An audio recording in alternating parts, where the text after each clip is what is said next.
অনেক দিন ধরে ভাবছিলাম গরুর মাংস দিয়ে ভর্তা বানাবো। তো সেই ভর্তাটা কিভাবে বানাবো অনেক চিন্তা ভাবনা করে অবশেষে একটা রেসিপি বের করেই ফেললাম।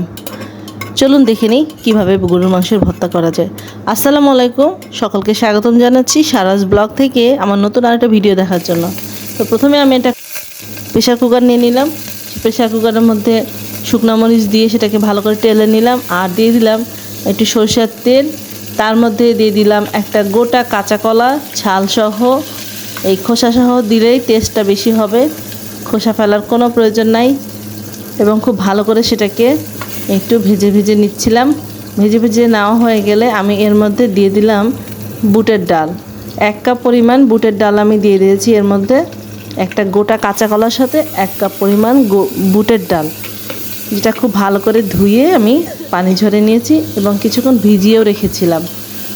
এবার এটাকে খুব ভালো করে কলার সাথে আর তেল দিয়ে আমি ভালো করে ভেজে নেব। ভাজা হয়ে গেলে 2 টুকরো গরুর মাংস আমি এর মধ্যে দিয়ে দিব। এরপর আমি এর সাথে দিয়ে দিব কিছু কাঁঠালের বিচি। কাঁঠালের বিচি দেওয়া হলে আমি এর মধ্যে দিব 1 চা চামচ পরিমাণ লবণ, আর এর সাথে অ্যাড করব হলুদের গুঁড়া, আর দিয়ে দিব সামান্য পানি দিয়ে আমি এটাকে সেদ্ধ করে নেব। সেদ্ধ করার পরে দেখেন আপনারা, মনে হচ্ছে এমনিতেই ভাত দিয়ে এটা খাওয়া যাবে। তো যাই হোক, যেহেতু ভর্তা রেসিপি করব আজকে, তো ভর্তাটা বানিয়ে তারপরেই খাবো। আমি তার জন্য নিয়ে নিলাম একটা ব্লেন্ডারের জার। ব্লেন্ডারের জারের মধ্যে সম্পূর্ণ উপকরণগুলো দিয়ে আমি এটাকে ব্লেন্ড করে নিলাম।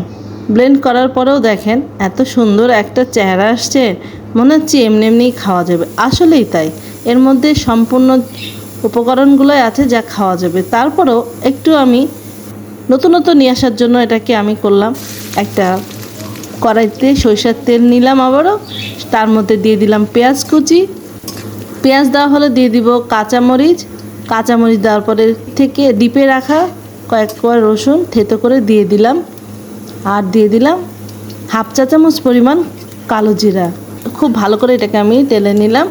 এরপর পেঁয়াজটা বাদামি কালার হয়ে আসলে আমি এর মধ্যে আগে থেকে ব্লেন্ড করে রাখা সমস্ত উপকরণগুলো কড়াইতে ঢেলে দিব, আর ভালো করে নাড়তে থাকবো যতক্ষণ না এটা শুকনা শুকনা হয়। এরকম ব্যাস রেডি হয়ে গেল আমার মজাদার মাংস আর কলার কাঁঠালের বিচি সমেত নতুন একটা ইউনিক ভর্তা। আপনারাও বানাবেন এবং খেয়ে বলবেন আমার এই ভর্তাটি কেমন হয়েছে।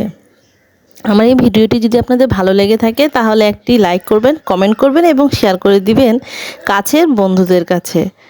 সবাই ভালো থাকবেন। আজ এই পর্যন্তই, আবারও দেখা হবে নেক্সট কোনো ভিডিওতে। ততক্ষণ পর্যন্ত আল্লাহ হাফেজ।